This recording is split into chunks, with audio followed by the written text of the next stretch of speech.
Hi guys, it's Miko Martinez, and in this video, I'm going to go over the SEO strategy of Ololly. So Ololly is a Korean skincare brand, and by my estimates, they're making at least $20,000 in monthly revenue with SEO, and that's without even selling its own products. If you don't know who I am a Shopify SEO expert. I've been in the SEO industry for over 6 years now, and I've worked on over 200 plus projects and helped scale some of them to over 7 figures in annual revenue. So let's get to the deep dive. So the interesting thing about Ololly is that they generate over $20,000 a month in revenue with SEO, based on my estimates, without even selling its own products, right? So what they do is they carry the products of other Korean skincare brands and they rank for those keywords, as you can see here, right? So they rank for things like Round Lab sunscreen. So that Round Lab is another Korean skincare brand. Goodal Vitamin C Serum, Beauty of Joseon sunscreen, and some of these have like significant search volume. Like this has 22,000 searches a month, which to me, either that's a mistake or I'm not sure if that's a mistake or not, because like if I look at sunscreen, that's like almost like 1/5 of the total, uh, you know, well, global search volume for the word sunscreen, right? So I don't know if that's accurate, but if that is, then this is probably a very popular product. But yeah, so their whole strategy, and well, based on what they're ranking for, is they're ranking for a lot of these other brands' what do you call this? Um, Keywords, right? Like Misha Sun Milk. They rank number 2 for that. They probably rank behind Misha. And yeah, that's problematic because like why would they buy from Ololly if they can buy directly from the brand?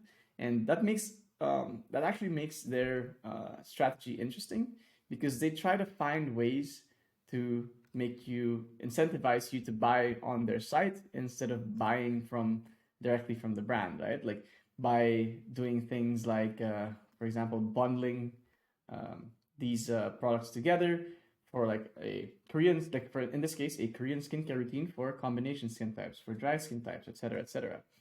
And then they have internal links to like, oh, Korean skincare routine. This is what you do: cleanse, cleansers, toners.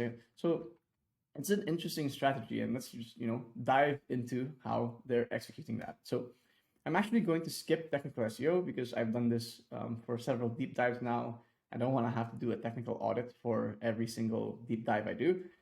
But if you're interested in learning about technical SEO, I have a free training. It's like 30 plus pages of training around technical SEO, how to like what issues are common in Shopify and how to fix them. If you want access to this training, I recommend you hop on our free school community. We have over 379 members there right now, and we're growing very quickly. It's free right now, but because of us, there's a spam problem in school, I'm going to be charging a small monthly fee in the future. So yeah, if you're interested in joining, join right now while it's free. The link is school.com/Shopify SEO. So yeah, let's move on. So navigation and site structure. So if you look at the navigation and site structure of Ololly, you can see that their navigation is incredibly clean. You can see that they have a shop by category, shop by routine, shop by concern, shop by skin types, shop by price, and then you have all the brands here, right? The brands that they carry, the other Korean skincare brands that they have, right? So it's very clean and it's very well thought out, And when we look at their homepage, they feature, probably the collection pages with the highest search volume, like cleansers, sunscreens. What I would do though is maybe this is for Korean cleansers, I want to make it, more SEO friendly and actually put Korean cleansers in the H1 or the title tag just to make it no doubt, it's pretty clear, but you're asking the search engine to try to figure it out itself, right? So it's going to use some extra resources to figure out this is actually Korean cleansers, and yeah, it'll be much easier if you just had the word Korean there. But this looks pretty good. Yeah, and then they have shop by skin concern and the different skin concerns here. So actually pretty good. in terms of SEO on the homepage. Very clean. So yeah, nothing to really complain about. With regards to the collection pages, again, like the H1 in the title, even the URL, like if you could have done it earlier, like put the word Korean there, it probably would have helped. I like that they have a short description on top, right? So yeah, H1 URL title tag, description, short description on top. The product grid looks very clean. It has the star reviews, etc. And I think, yeah, the faceted navigation on the left also helps quite a bit. I think what it's lacking though is a longer description below the product grid.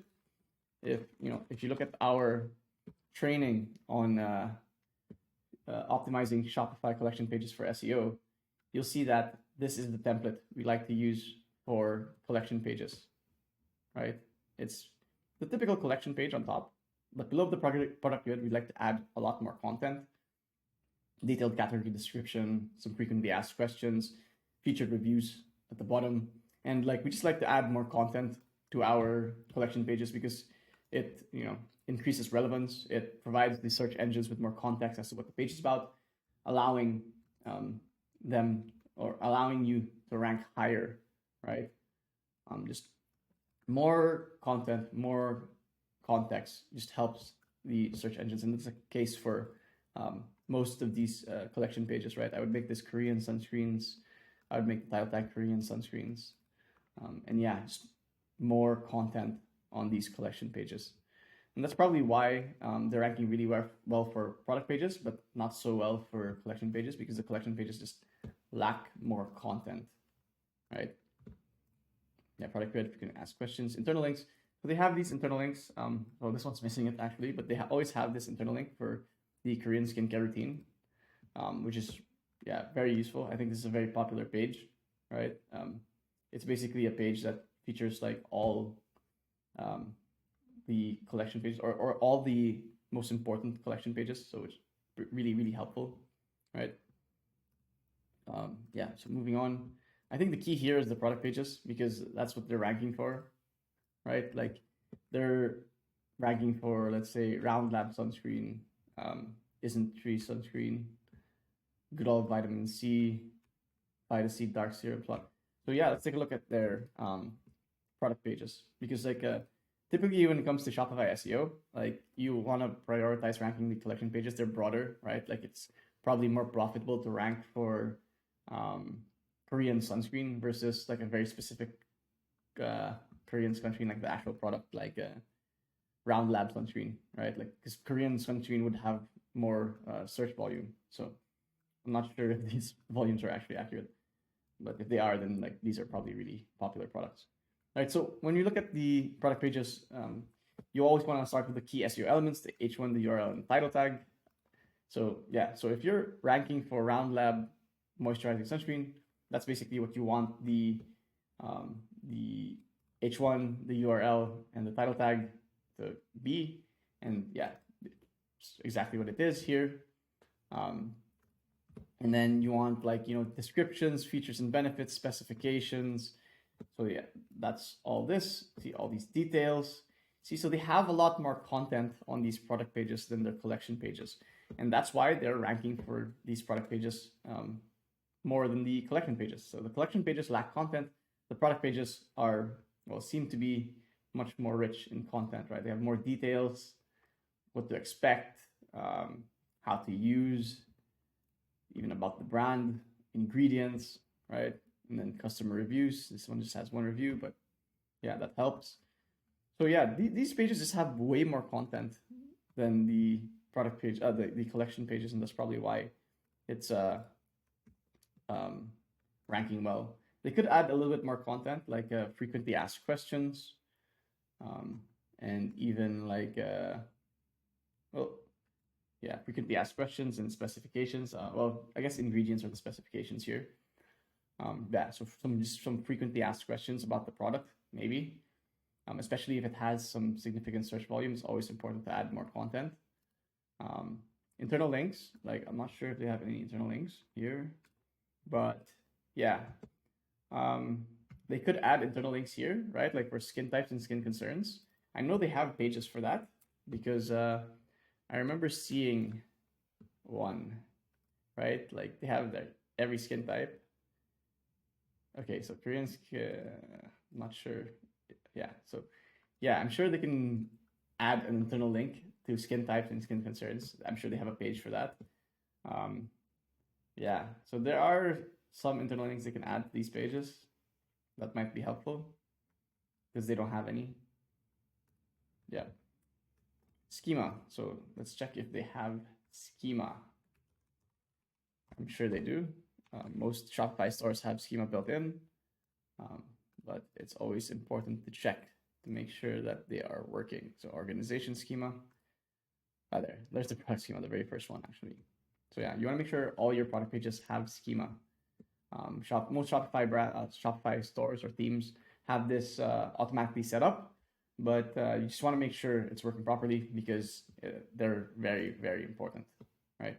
So yeah, you can see that they have these all pretty much down for all the product pages, right? They have a lot of information here. Thing I would add again is frequently asked questions, and just adding more internal links to these pages, right? Okay, supporting blog content. So they do sort of have some supporting blog content. So they have the old Lolly blog, and well, I think they could do better internally linking to that blog. Let's see if any of those blog posts actually rank. Yeah, so they do have some blog posts rank, like reviews, skincare guide to banishing acne, skincare routine for acne. That's a really good one. Let's see how those rank. How to use BHAs. That's a good one too. Acne skincare routine. That's the same one. Yeah, let's look at these and how they're done. So yeah, it looks good from, from first look. They look pretty good. Yeah, they're okay. They internally link to the products, which is good. Like if you rank your blog posts, it's good to add CTAs to your product pages or collection pages, your shopping pages, because that can drive additional revenue. So like a pro, so they internally link to their other blog posts as well. Yeah, so pretty good. More CTAs. Yeah, so when it comes to what do you call this? Blog posts, you also want to make sure that you get the key SEO elements down. Like you want to have your target search term in those key SEO elements. So they could have actually simplified this, and instead of like the Korean skincare guide to banishing acne once and for all, they could have just kept it simple and did like a Korean skincare routine for acne. I'm pretty sure that's what I saw in the keyword list. Yeah, Korean skincare routine for acne. Yeah, they ranked #1 for that, but if this was just Korean skincare routine for acne, I think it would have been easier to rank for that. And that's probably why some of their other blog posts aren't ranking. Hard to guess, right? A lot of them are not optimized for SEO. So they have a Korean skincare routine for acne. So the problem with this is that they are targeting the same keyword. I'm surprised that these are not cannibalizing each other because it's the same content, it seems, somewhat. Anyway, so yeah, yeah, that's like they need to clean up the blog. They look like they're targeting the same keyword with two different blog posts. That's not something that's good to do. Yeah, the key SEO elements, H1 URL and title, target keyword should be in those. Optimize for SEO. Determine whether a blog post is optimized for SEO. Simply Google the search term and look at what's currently ranking, right? If, not like these high DA ones are probably not the best to follow, but try to look at the content that's currently ranking and just make sure that your blog post is more informative, more in-depth, and covers pretty much everything the top rankers are covering, right? Internal links, we discussed this briefly. You want internal links to your shopping pages, but also internal links to relevant blog posts. Images, videos, and visuals. Yeah, so they use a lot of images, which is really good. And then product CTAs, which they do have, right? Again, product CTAs are important because they help drive additional revenue. So yeah. And link building. So let's see if they do any active link building. The best way to determine whether a brand's doing any active link building is actually just to look at the backlinks. If you use Ahrefs, I use Ahrefs. I filter by do follow. I do DR at least 30, domain traffic at least 1,000. This is like our minimum filters. And then let's look at how many backlinks for that. So there's only 64 groups of links, so that's actually not much. You can also do more filters, like I like to do yeah, so this is last 30 days actually. So that's a lot of links in the last 30 days.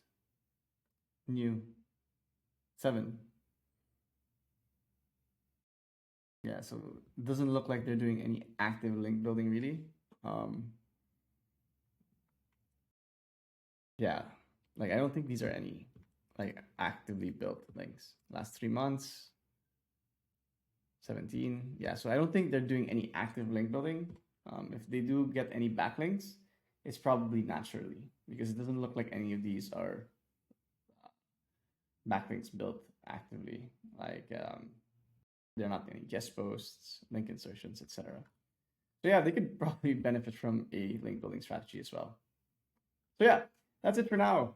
It's pretty interesting that you can build a brand and not have to sell your own products, because you can rank for your competitors' keywords, right? And generate a decent revenue, monthly revenue, just ranking for your competitors' keywords, right? Yeah, I hope you found this interesting. I sure did. It's an interesting strategy, and I don't think they're doing it intentionally. If they're more intentional about it, I think they could rank for the collection pages, like the Korean toner, Korean cleanser, or even like longer tail variations of that, like Korean oil-based cleansers, things like that. And probably even rank for more of their blog posts if they actually optimize them for SEO. So yeah, they have, they're doing pretty well despite not, really maximizing SEO to its full capacity. And it's just like opens your eyes to, what can be done with SEO, right? So yeah, I hope this was insightful. If you want more of these, let me know. If you want to learn more about Shopify SEO, join our free Shopify SEO community. It's free for now, but in the future, I'm going to be charging a monthly fee to join. So yeah, join right now. And yeah, that's it for now. Thanks for listening. Cheers.